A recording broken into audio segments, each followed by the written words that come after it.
આજે સાંભળીએ એક મુલાકાત અંતર્ગત એક એવા વ્યક્તિ સાથેની વાતચીત જેમણે પ્રોફેશનલ એટલે કે વ્યવસાયિક ક્ષેત્રમાં તો ખૂબ પ્રગતિ કરી જ છે, સાથે સાથે સમાજ સેવાના ક્ષેત્રે પણ ખૂબ જ નામના મેળવી છે અને ખૂબ બધા કાર્યો કર્યા છે. તો આવો એવા જ જીયા શૈલેષ સાથેની ત્રિલોક સંઘાણીની વાતચીત સાંભળીએ એક મુલાકાત શ્રેણી અંતર્ગત.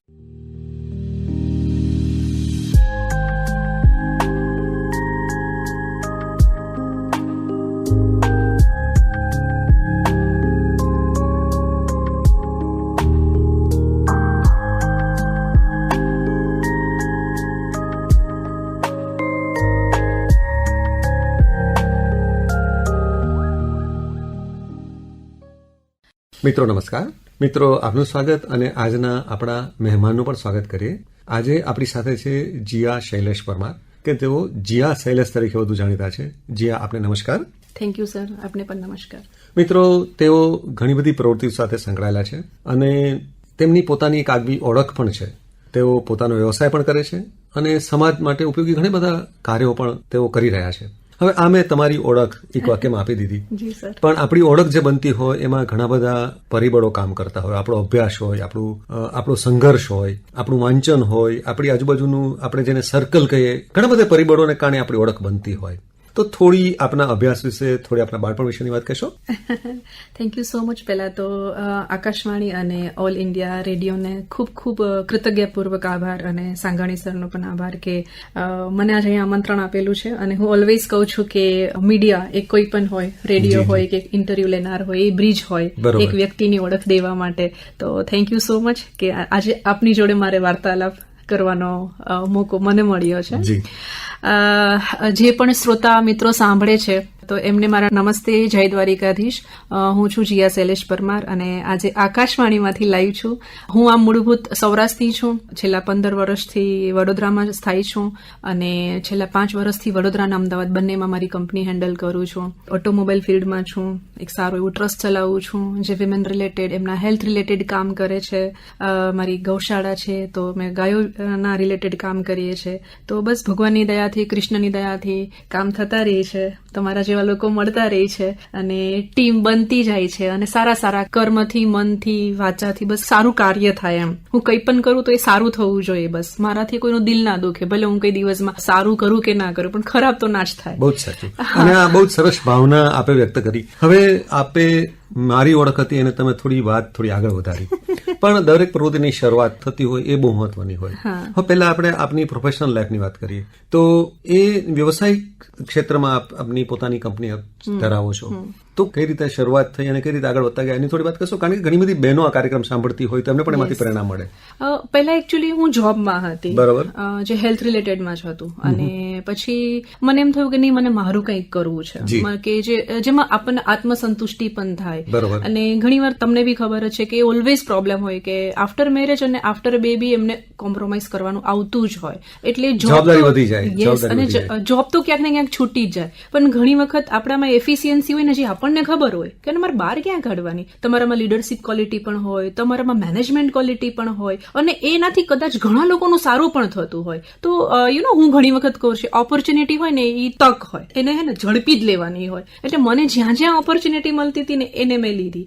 એ બોલવાની વાત હોય, એ મારે જાતને પ્રેઝન્ટ કરવાની વાત હોય ને, એમ કરતા કરતા કરતા આપણે આપણી પણ ક્ષમતા ખબર પડે કે યાર હું તો આટલું કામ કરી શકું એમ છું, મારાથી તો આટલું ચેન્જ પણ આવી શકે એમ છે. એટલે પછી મને એમ થયું કે હું બિઝનેસમાં ચાલુ એવી છું. અને ગુજરાતી લોકોમાં હોય જ કે હાલો આ નહીં તો આ ટ્રાય તો કરીએ, થઈ જશે. આપણા સૌરાષ્ટ્રમાં કહેવા છે, લાગે તો બાણ, બાકી તો થાય.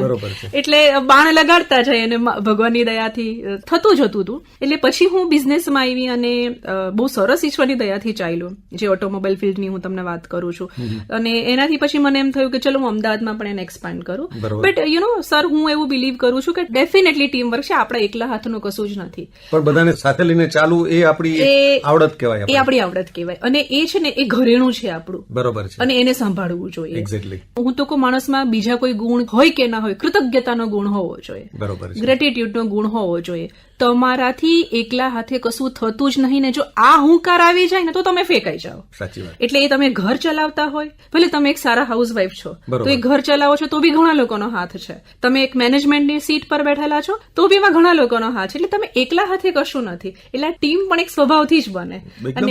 અને જયારે એક ફિમેલ કોઈ મેનેજમેન્ટની સીટ ઉપર હોય ને એટલે એને હે ને ઘરનો તડકો લગાડે. એ ક્લીનનેસની મામલામાં હોય કે હાઇજીનના મામલામાં હોય કે કોઈને રેગ્યુલર સેલરી આપવાના મામલામાં હોય કે કોઈની જોડે કઈ રીતે વાત કરવી એ મામલામાં હોય તો ત્યાં ઘણો બધો ફરક પડે. અને પછી મારો કોન્ફિડન્ટ બિલ્ડઅપ થઈ ગયો કે નહીં, હું ઘણું બધું કરી શકું એમ છું. અને બસ ધીરે ધીરે મારું મેનેજમેન્ટ, મારી રૂટીન લાઈફ, દિવસમાં સૂરજ ઉગતા પહેલા મારે જે દોડવાની જે એ બધું થયું. અને જોડે જોડે ફેમિલી પણ સરસ સચવાઈ ગયું. મારે એક ડોટર અને એક સન છે. સન છે 14 વર્ષનો, ડોટર છે 6 વર્ષની.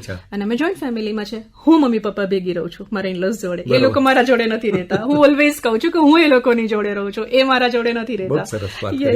હા, કારણ કે બચ્ચાઓ મા બાપ ભેગા રહે, મા બાપ છોકરાઓ ભેગા નથી રહેતા હોતા. અને બસ એ જ આશીર્વાદ હતા કે એને મને કામ કરતા જોઈને એ લોકોએ મને આપ્યો વેગ કે આ રોકેટની જેમ ઉડે છે ને આને ઉડવા દો. મેં કહ્યું ને સર, આ બધું બેલેન્સ છે. એ લોકો સાઈડથી બી આટલું બેલેન્સ ને મારી સાઈડથી બી આટલું બેલેન્સ ને પછી મેં કીધું ઓપોર્ચ્યુનિટી, એ તક હતી ને મેં ઝડપી લીધી કે હવે આને નથી છોડવું એમ. તો એક વ્યવસાયિક સફળતાની આપે વાત કરી આપના શબ્દોમાં, બહુ નમ્ર રીતે આપે વાત કરી. હવે બીજી બધી ઘણી બધી પ્રવૃત્તિ, એ કેન્સર અવેરનેસની વાત હોય કે ગૌશાળાની વાત હોય, સમાજને ઉપયોગી ઘણી બધી પ્રવૃત્તિ, તો એ પ્રવૃત્તિની શરૂઆત કઈ રીતે થઈ, કઈ પ્રવૃત્તિ તમે કઈ રીતે કરી રહ્યા છો એની પર થોડી વાત કરો. સર, છે ને બ્લડમાં હતું. હું નાની હતી ને, તમે કીધું ને બચપનની વાત કરો, તો હું નાની હતી ને તમારી પાસે ફર્સ્ટ એડ કીટ હતી. બરાબર. એમાં પાટા અને પિંડી ને કાતર ને બ્લેડ ને એવું રાખવાનું. પછી પેલું સોફ્રામાઇસિન ને ડેટોલ, આપણે પેલું આવતું જૂનું ડેટોલ, કાચની બરણી વાળું.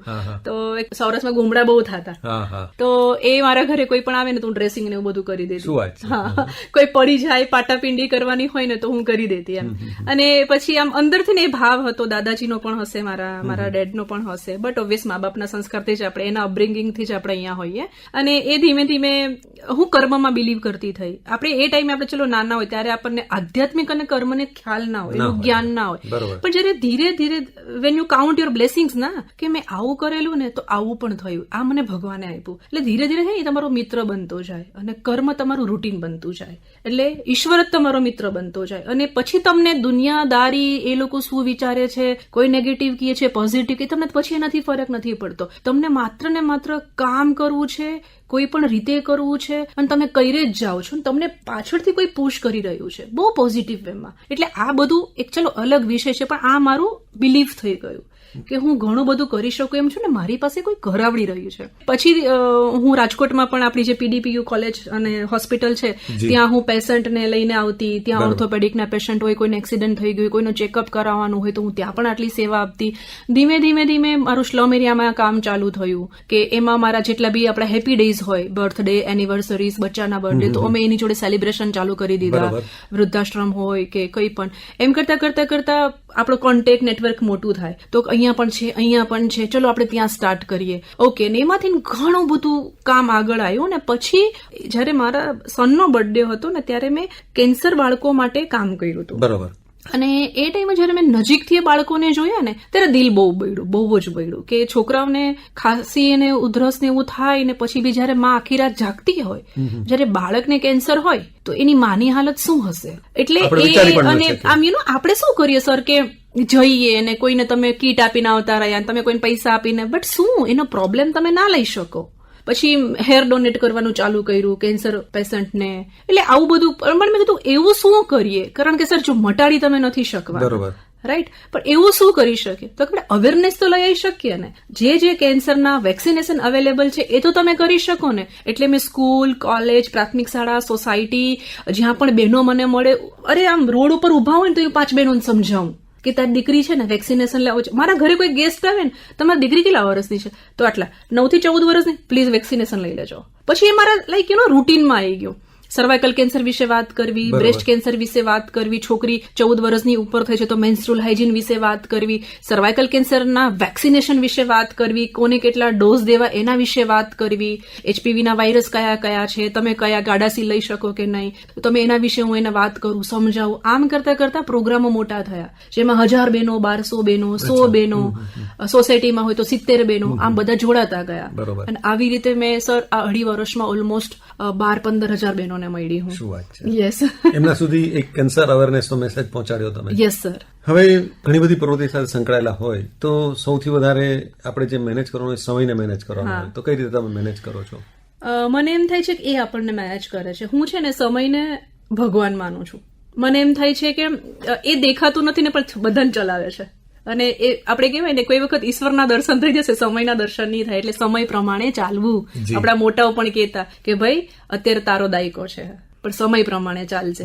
એટલે મને એમ થાય છે કે એને કોઈ દિવસ વેસ્ટ ના કરવો જોઈએ. અને હું ઘણી વખત તો એમ થાય ને કે આજે દિવસ ખાલી ગયો તો મને એમ થાય કે ડે વેસ્ટ કર્યો ને મેં ડે વેસ્ટ કર્યો ને. અને કહેવાય ને તો એને આપણે ખબર ઘણા કોટ વાંચીએ કે પરીક્ષામાં જનાર વ્યક્તિને પૂછો કે 10 મિનિટ લેટ થઈ જાય ને ગેટ બંધ થાય, એને સમયની કિંમત પૂછો. પૃથ્વી પર આવનાર હોય અને 2 સેકન્ડનો શ્વાસ પણ ના લઈ શકે અને એ બચ્ચું મરે, એને તમે સમયની કદર પૂછો. એટલે સમયની કદર પેલા કરવી જોઈએ. એટલે સવારથી લઈને છોકરાઓનું સ્કૂલ, એમનું મેનેજમેન્ટ કરીને પછી મારું જે રૂટીન લાઈફ હોય, જે સ્કેડ્યુલ હોય, જે ઓફિસે આવવા જવાનું હોય એ, અને બાકી ઘરમાં બધાને સ્ટાફમાં રાખેલા છે એટલે ઘર મેનેજ થઈ જાય. અને જોઈન્ટ ફેમિલીમાં રહીએ છીએ એટલે પરિવાર પણ સરસ મેનેજ થઈ જાય છે. ટચવુડ. ટ્રાવેલ લાઈફ પણ મારી સરસ છે તો ટ્રાવેલ પણ ઘણું બધું કરી લઉં છું અને સ્પિરિચ્યુઅલ ટ્રાવેલિંગ પણ ઓલમોસ્ટ બધું થઈ જતું હોય છે. સો સર સમય મેનેજ થઈ જાય છે બહુ સરસ રીતે. હવે આ તમે પ્રવૃત્તિની વાત કરી, પણ એવી પ્રવૃત્તિ હોય કે જે આપણે કહ્યું કે આપણને અંદરથી સમૃદ્ધ બનાવે. યસ. તો એવી કઈ પ્રવૃત્તિ સાથે જ્યાં તમે જોડાયેલા છો? વાંચન અને મેડિટેશન, અને જો ભગવાનને જાણવા હોય તો પહાડોમાં જવાનું. વાહ. યસ. અને એક બહુ આમ કંઈક એવું લાગે ને થાક તો વોકિંગ કરવાનું. અને કોઈ બહુ પર ગુસ્સો આવ્યો, સ્ટ્રેસફુલ ગયું, ફ્રસ્ટ્રેશન છે તો વોકિંગ ચાલુ કરી દો. ઘણા કે 10 થી 1 ઊંધા આંકડા ગણો ના, કઈ નહીં, વોક કરો. સાયલેન્ટ થઈ જા, વોક કરો. અને હું જર્નલ લખું છું, ડાયરી લખું છું. તો કોઈએ આટલું મને કીધું તો એના આટલા કારણો હતા. અને હું એવું માનું છું કે સપોઝ કે કંઈ એવો તમારો ને મારો કેવો બેડ ડે આવ્યો, આપણા બંનેને કઈ બોલાચાલી થઈ, મારી દ્રષ્ટિએ તમે ખોટા છો તો તમારી દ્રષ્ટિએ હું તો બી ખોટી છું ને. એ બી છે. તો માણસને સમજવું જોઈએ. માણસ કઈ સમજે, ભણે, ઠીક છે, ભલે ના કરે, પણ હે ને માણસને ભણવો જરૂરી છે. એ કયા પ્રલોભનોમાંથી ચાલતો હશે, જતા હશે, એને શું કંઈક એવું મગજમાં આવ્યું હશે ને મેં બી બોલી દીધું હશે, કંઈક એવું શો કરી દીધું હશે. રાઈટ. તો એ માફ કરો, ભૂલી જાઓ અને જાઓ. બસ આગળ ચાલ્યા જ જાઓ. આપણા હાથમાં કશું છે જ નહીં. એટલે જો આપણા માટે મનનો ગ્રોથ અને આપણા પોતાનો પર્સનલ ગ્રોથ કરવો હોય ને તો, અને એ પણ સ્પિરિચ્યુઅલી કરવો હોય તો શાંત રહેવું બહુ જરૂરી છે. કામ ને કમ્પોઝ રહેવું બહુ જરૂરી છે. એકદમ પાયાની વાત આપણે કરી. હવે એક આપણે કેન્સર અવેરનેસ વિશે થોડી વધારે વાત કરીએ તો તમે એ માટે શું સંદેશ આપશો, ખાસ કરીને જેમના ઘરમાં નાની બાળકીઓ છે, 18 થી 22 વર્ષની ઉંમરની, એમને તમે શું સંદેશ આપશો? આ ખાલી બહેનો માટે નથી, આ ભાઈઓ માટે બી છે. અચ્છા. યસ. બહેનો માટે અને દીકરાઓ માટે 9 થી 14 વર્ષના જેના પણ બાળકો છે, પ્લીઝ એમના પીડિયાટ્રિશિયન પાસે જાય અને એમના 2 ડોઝ લેવડાવે. સર એ 3 જ ટાઈપની વેક્સિન હોય છે. સર્વિક કરીને છે, ગાડાસિલ 9 છે જેમાં 9 પ્રિવેન્ટ હોય છે, સ્ટેન્સ હોય છે. એમાં જે 16 અને 18 જે સ્ટેન છે એ વધારે ખતરનાક છે. અને પુરુષમાં પણ એચપીવી જે વાયરસ છે એનાથી મોઢાનું કેન્સર થાય છે, પિનાલ કેન્સર થાય છે, એમના પર્સનલ પાર્ટનું કેન્સર થાય છે. તો પુરુષને પણ એ એચપીવી થી જ કેન્સર થાય છે અને સ્ત્રીઓને પણ થાય છે, ગર્ભાશયના મુખનું કેન્સર, મોઢાનું કેન્સર. તો એ જે વેક્સિનેશન છે એ તમારે લેવી ખૂબ જરૂરી છે. તો 9 થી 14 વર્ષના દીકરો અને દીકરી બંનેને લેવાની. યસ.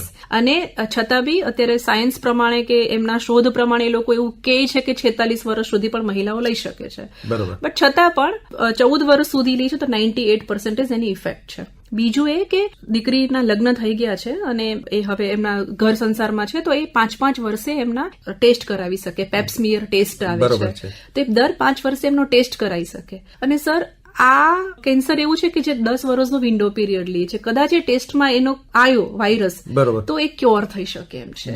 એટલે કે જેટલું વહેલું નિદાન થાય એટલું સારું. યસ. ફર્સ્ટ અને સેકન્ડમાં તો ક્યોર થઈ જાય છે. અને બીજું એ કે આ કેન્સરથી આપણે બંને હજી વાત કરતા હશું ને તો દર 7 મિનિટે એક મહિલા મૃત્યુ પામે છે.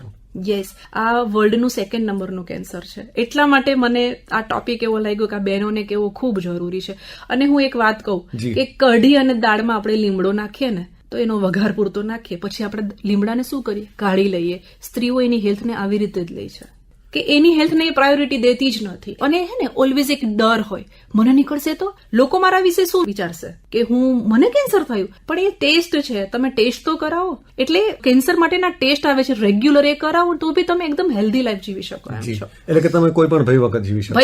અને આપણે એવું કહી શકીએ કે આપણા ફેમિલીમાં ભલે કેન્સર હિસ્ટ્રી ન હોય, કોઈને આપણે એવી તકલીફ ન હોય, છતાં પણ આપણે થોડા સજાગ રહીએ એ આપણા બધા માટે બહુ જ જરૂરી છે. યસ, આને જેનેટિક્સ ને કશું લાગે વળગે.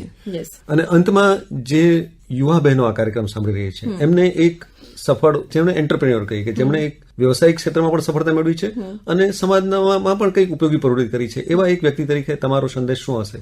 મારે બહેનોને ખાસ એ કહેવું છે કે થોડી ધીરજ રાખો.